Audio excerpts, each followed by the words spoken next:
আসসালামু আলাইকুম সম্মানিত শিক্ষার্থীবৃন্দ। থাম্বনেল এবং ডেসক্রিপশন দেখে আশা করি আপনারা বুঝেই গিয়েছেন আজ মূলত হচ্ছে আমি কি নিয়ে মূলত কথা বলতে চলেছি। আর আমার কাছে বিষয়টি অনেক বেশি গুরুত্বপূর্ণ রয়েছে, কারণ আমি অনেক স্টুডেন্টের ক্ষেত্রে এই বিষয়টা লক্ষ্য করেছি। দেখা যায় অনেক স্টুডেন্ট এরকম আছে যে সিলেবাস কমপ্লিট, তারপর পড়া প্লাস সব কিছুই কমপ্লিট, তারপরেও একটা নার্ভাসনেস কাজ করে।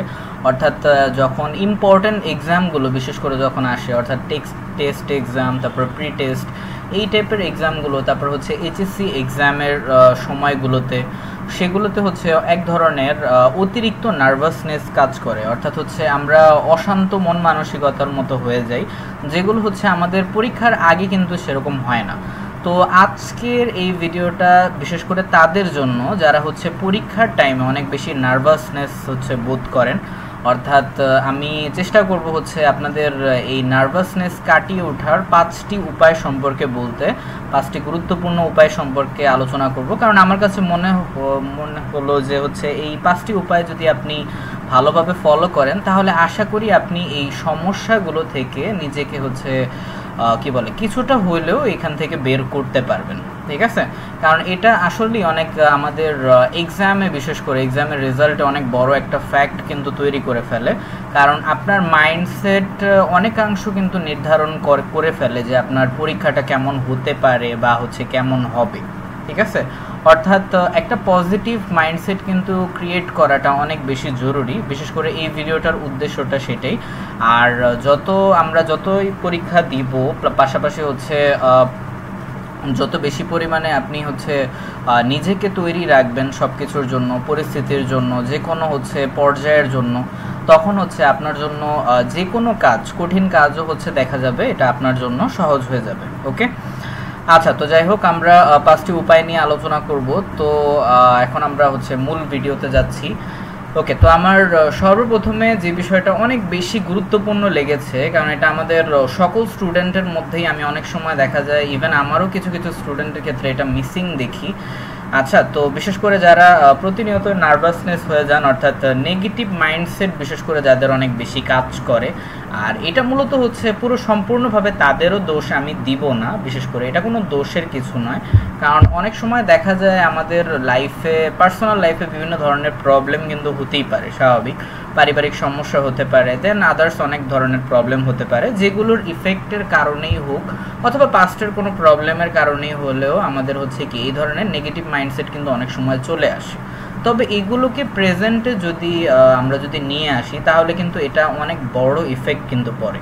ঠিক আছে, তো এইটা কমানোর জন্য যেটা সবচেয়ে বেশি জরুরি আমার কাছে মনে হয়েছে, যেটা আমি সর্বপ্রথম উপায় হিসাবে যেটা রেখেছি, সেটা নিজেকে শান্ত রাখা। অর্থাৎ কি, কামনেসটা নিজেকে জন্য অনেক জরুরি। অর্থাৎ শান্ত রাখা নিজেকে, অর্থাৎ মন শান্ত রাখা এবং মাইন্ড রিফ্রেশ করে রাখা, এবং আত্মনিয়ন্ত্রণ, এই বিষয়টা আসলেই অনেক জরুরি। আত্মনিয়ন্ত্রণ সেলফ কন্ট্রোল। কারণ নিজের উপর যদি আপনি নিয়ন্ত্রণ হারিয়ে ফেলেন, তাহলে কিন্তু আপনার নির্দিষ্ট যে আপনার পরিকল্পনা রয়েছে বা নির্দিষ্ট যে গোল রয়েছে, সেটা থেকে আপনি সরে যেতে পারেন।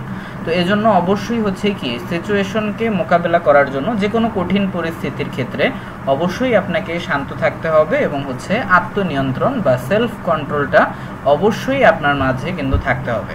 তাহলে এটা পরীক্ষা হোক বা যে কোনো ধরনেরই সিচুয়েশন হোক, আপনি হ্যান্ডেল করতে পারবেন। ওকে, তো যেটা খুবই জরুরি, চিন্তার কোনো কারণ নেই কিভাবে আপনি শান্ত থাকতে পারবেন আপনার এক্সামের টাইমে, তারপর কিভাবে আপনি সেলফ কন্ট্রোলটা আরও বাড়াতে পারবেন, সেই বিষয় নিয়েও আমরা পরবর্তী উপায়গুলোতে আলোচনা করব। ওকে, তো এটা বেসিক বিষয়। তো ফার্স্টে আমাদের ছিল শান্ত থাকা এবং আত্মনিয়ন্ত্রণ, এই বিষয়টা অনেক বেশি জরুরি।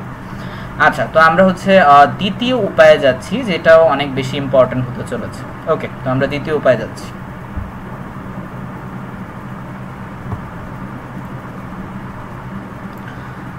ওকে, সো দ্বিতীয় উপায় হিসেবে আমি যেটি রেখেছি সেটি হচ্ছে নিজের শক্তিশালী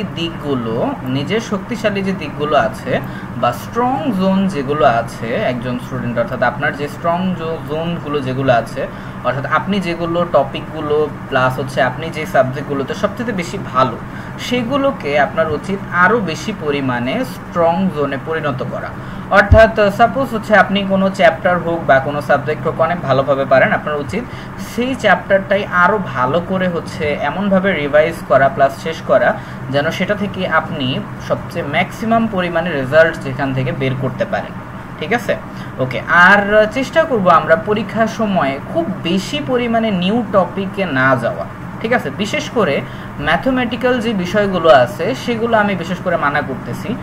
ওকে, তো সেগুলোর প্রতি না যাওয়াটাই উত্তম, কারণ অনেক সময় দেখা যায় আমরা নতুন টপিক ধরতে গেলে এক্সামে যখন পুরনো টপিক থেকে যখন কোয়েশ্চেন আসে তখন হচ্ছে আমাদের সেই টপিকগুলো খেয়াল থাকে না বা মনে না থাকার কারণে আমরা হচ্ছে নতুন টপিক এবং পুরান টপিক দুইটাই একসাথে হচ্ছে কি অনেক সময় ভুলে যাই।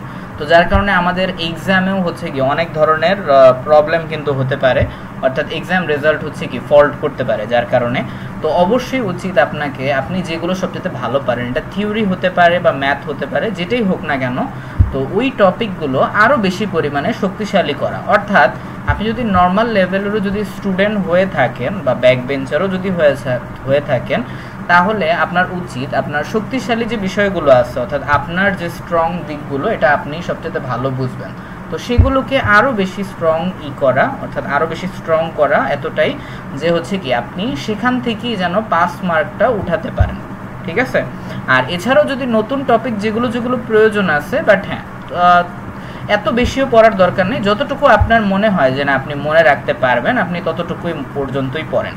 অর্থাৎ এরকম যদি মনে হয় যে না আপনার জন্য টপিকটা অনেক বেশি কঠিন হয়ে যাচ্ছে, কারণ হচ্ছে অনেক সময় দেখা যায় আমরা সিলেবাসের অধিকাংশই হচ্ছে শেষ হয় না, পাশাপাশি হচ্ছে আপনার পরীক্ষার মাত্র 2-1 দিন আগে হচ্ছে আমরা বই ধরি, তখন স্বাভাবিক এতগুলো অধ্যায় শেষ করা আমাদের জন্য পসিবলও না। তো মোটামুটি যেগুলো অধ্যায় আপনার শেষ হয়েছে সেগুলো আপনি ভালোভাবে রিভাইজ করবেন, অর্থাৎ সেখান থেকে যদি কোয়েশ্চেন আসে যেন সেগুলো যেন মিস না হয়। ঠিক আছে, এইটা আগে সবার প্রথমে নিশ্চিত করতে হবে। তো যার কারণে আমার বলা যে নিজের শক্তিশালী দিকগুলোকে আরও বেশি পরিমাণে শক্তিশালী করা। আর নতুন টপিকে হচ্ছে এই শক্তিশালী দিকগুলোকে আরও শক্তিশালী করার পরে আপনি নতুন টপিকগুলোতে যাবেন, অর্থাৎ আপনি আপনার প্রাথমিক যে জায়গাটা সেটা আগে ফিক্সড রাখবেন। ওকে, আচ্ছা, আশা করি দ্বিতীয় উপায়টা আশা করি আপনারা মনে রাখবেন। তো এটা অনেক বেশি গুরুত্বপূর্ণ ছিল। ওকে, তো আমরা হচ্ছে এখন তৃতীয় উপায়ে যাচ্ছি আমাদের।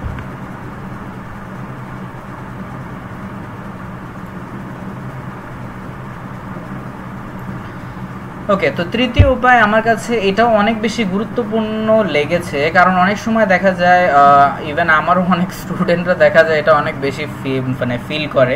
ইভেন অনেক সময় এক্সামের টাইমেও বলে হচ্ছে অনেক ভালো ভালো স্টুডেন্টদের মুখেও আমি অনেক সময় শুনেছি যে স্যার আমি কি পারবো কি না বা এই সেই, বা মনে হচ্ছে আমি টপিকগুলো ভুলে যাচ্ছি বা হচ্ছে আমার লেসনগুলো মনে পড়তেছে না বা এই সেই, বাট হচ্ছে কি আমি কিন্তু সবগুলো সিলেবাস কিন্তু শেষ করেই দিছি, বাট তারপরেও এই যে বললাম নার্ভাসনেসের কারণে অনেক সময় কি হয়ে যায় আমাদের কনফিডেন্সটা লো হয়ে যায়, যেটা কিন্তু অনেক বড় একটা সমস্যা হতে পারে আমাদের এক্সামে। হ্যাঁ, আচ্ছা, তো এটার জন্য 3 নম্বর উপায় সেটা হচ্ছে পড়ার যে অতিরিক্ত যে চাপ সেখান থেকে নিজেকে একটু দূরে রাখতে হবে।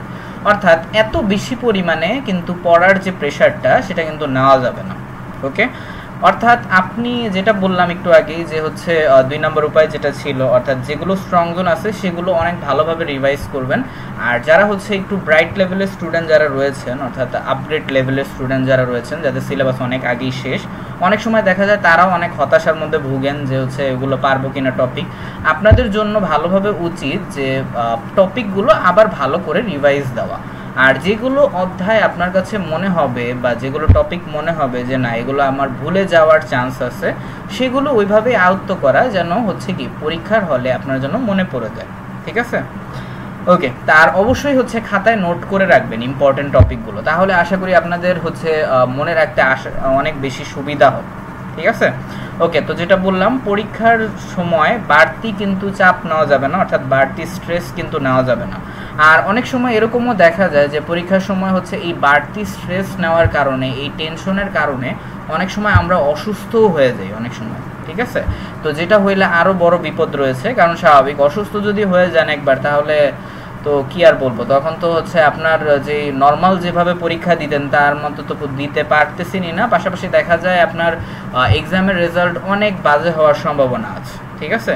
তো এটা হওয়া যাবে না, কারণ এই জন্যই আমি বলতেছি আপনাদের যে অতিরিক্ত চাপ থেকে নিজেকে দূরে রাখবেন, ঠিক আছে? আচ্ছা, ওকে। সো এখন আমরা হচ্ছে 4 নাম্বার উপায়ে যাব, যেটা অনেক বেশি গুরুত্বপূর্ণ আপনাদের জন্য।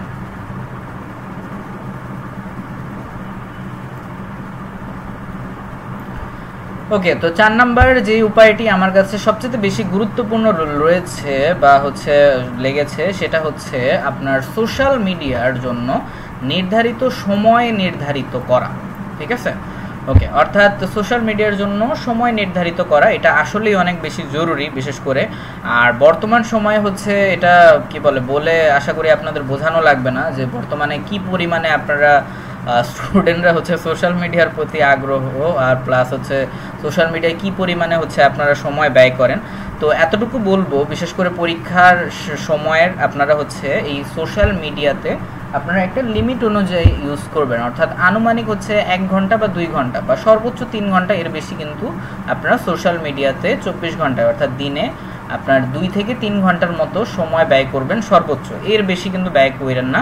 কারণ অনেক সময় দেখা যায় এই সোশ্যাল মিডিয়ার কারণেই আপনার হচ্ছে কি অনেক সময় আপনি হতাশায় বোধ করেন, তারপরে আবার হচ্ছে টেনশন, ডিপ্রেশন, অনেক ক্ষেত্রে দেখা যায় এই সোশ্যাল মিডিয়ার কারণেই কিন্তু আপনার ছড়াতে পারে, বা হচ্ছে ইভেন সোশ্যাল মিডিয়ার কারণেই হচ্ছে বর্তমানে স্টুডেন্টদের হচ্ছে অনেক হতাশাগ্রস্ত হয়ে থাকে, ঠিক আছে?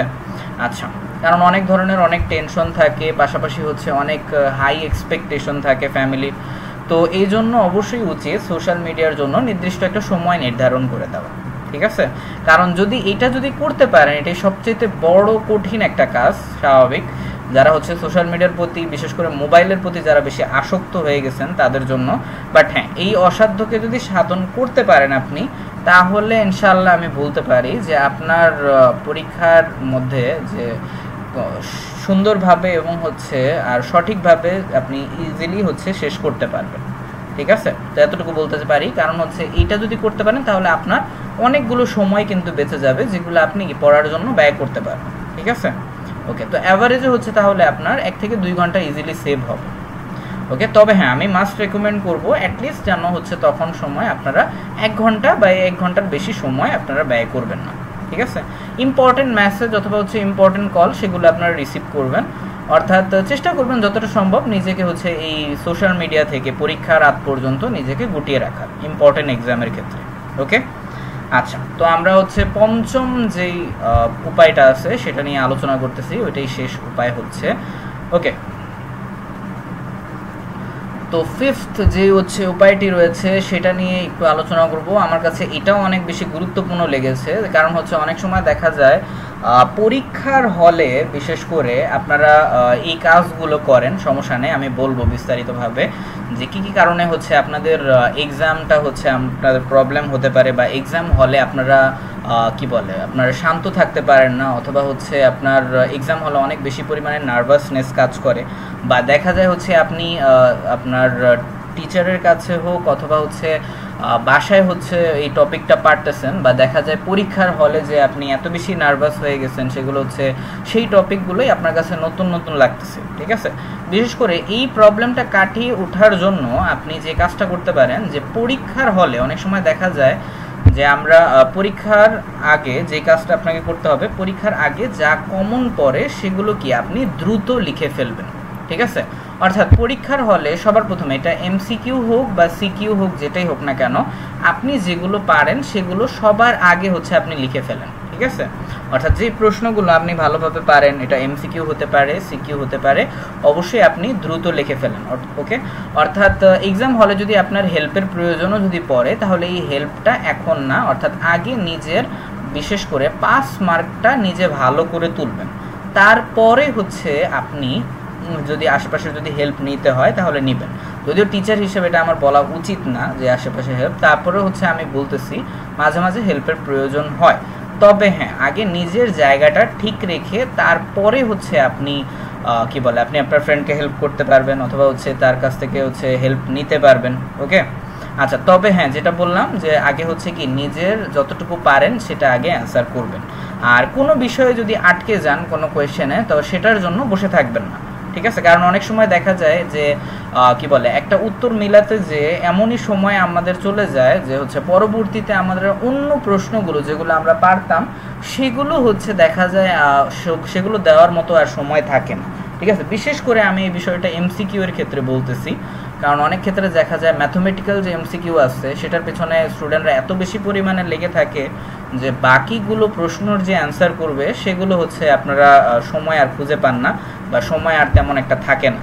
তো এটার জন্য আপনার উচিত যে আগে থিওরিক্যাল যে কোয়েশ্চেনগুলো আছে সেগুলো আগে সলভ করা, পরবর্তীতে সবার লাস্টে আপনার ম্যাথমেটিক্যাল যে কোয়েশ্চেনগুলো আছে সেগুলো সলভ করা। তো এতে আপনার জন্য অনেক বেশি সুবিধা হবে। পাশাপাশি হচ্ছে আপনি আপনার যে কি বলে একটা সেফ জোন সেখানে কিন্তু আপনি থাকবেন, ঠিক আছে? ওকে, অর্থাৎ পাস নিয়ে আপনার চিন্তা করতে হবে না। ওকে, আচ্ছা, তো যেটা বললাম অবশ্যই খেয়াল রাখবেন। আর শুরুর দিকে বললাম কেউ যদি আপনাকে ডাক দেয় অথবা হচ্ছে আপনার অনেক কিছু আছে, অনেক সময় হচ্ছে ডাকাডাকি এই সেই অনেক কিছু করে, তো এইগুলোর মধ্যে না যাওয়াটাই বেটার। শুরুর দিকে অবশ্যই নিজে যা পারেন অবশ্যই আগে লিখবেন, স্বাভাবিক আপনি কিছু হলেও তো পারেন, তাই না? আচ্ছা, তো সেগুলো অবশ্যই আগে হচ্ছে অ্যান্সারগুলো দিবেন, তারপর হচ্ছে আশেপাশে যদি হেল্প লাগে তো সেখানে যাবেন। তার আগে হচ্ছে নিজে যা পারেন সেগুলো আগে আমাদের অ্যান্সার করতে হবে, ঠিক আছে?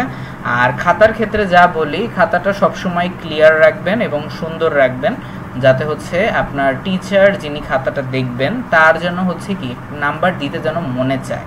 ওকে, অর্থাৎ সহজ ভাষায় বলতে গেলে আপনি খাতাটা এমনভাবে উপস্থাপন করবেন যেন আপনাকে দেখে কোনোভাবেই আপনি যদি কি বলে খারাপ স্টুডেন্টও যদি হন বা ব্যাক বেঞ্চারও যদি হন, খাতা দেখে যেন এইটা না লাগে। অর্থাৎ খাতাটা যতটা হচ্ছে পরিষ্কার পরিচ্ছন্ন থাকবে, পাশাপাশি হচ্ছে কাটাছেঁড়া কম থাকবে, পাশাপাশি হচ্ছে আপনার লেখা যদি সুন্দর থাকে তাহলে এটা আরেকটা প্লাস পয়েন্ট। তো এগুলো অবশ্যই খেয়াল রাখতে হবে। আর সময়ের মধ্যে লেখাগুলো শেষ করার জন্য আমি তো হচ্ছে গত ভিডিওগুলোতে বলেছিলামই, তো অবশ্যই নোটগুলো করতে হবে, তাহলে আপনার ইনশাল্লাহ আপনি সময় মতো হচ্ছে সৃজনশীলের অ্যান্সারগুলো করতে পারবেন। ওকে, আচ্ছা, তো যতগুলো আমাদের যে 5টি যে বিষয় ছিল পরীক্ষা শান্ত থাকার, আশা করি আপনি ইজিভাবে হচ্ছে বুঝতে পেরেছেন। তো ইনশাল্লাহ আশা করি এই 5টি উপায় ফলো করলে আপনি পরীক্ষায় ইজিভাবে শান্ত থাকতে পারবেন। তো চেষ্টা করবেন হচ্ছে ফলো করতে। ওকে, আর যদি কোনো বিষয়ে হচ্ছে প্রবলেম হয়ে থাকে বা হচ্ছে কোনো বিষয়ে জানার ইচ্ছা থাকে তাহলে হচ্ছে আমাদেরকে কন্ট্যাক্ট করতে পারেন আমাদের ফেসবুক পেজ অথবা ইউটিউবে। আপনি হচ্ছে মেসেজে যোগাযোগ করতে পারেন আমাদের ফেসবুক পেজে, অথবা হচ্ছে কমেন্টেও হচ্ছে কোনো প্রবলেম থাকলে জানাতে পারেন, বা হচ্ছে ডিরেক্ট হচ্ছে ফোনেও যোগাযোগ করতে পারেন। ওকে, তো আজকের ভিডিও তাহলে এই পর্যন্তই। ভিডিওটি যদি ভালো লেগে থাকে বা সামান্য পরিমাণও যদি উপকৃত যদি হয়ে থাকেন আপনি, তাহলে অবশ্যই লাইক কমেন্ট শেয়ার করতে ভুলবেন না। এবং হচ্ছে আপনি যদি ইউটিউবের থেকে হয়ে থাকেন তাহলে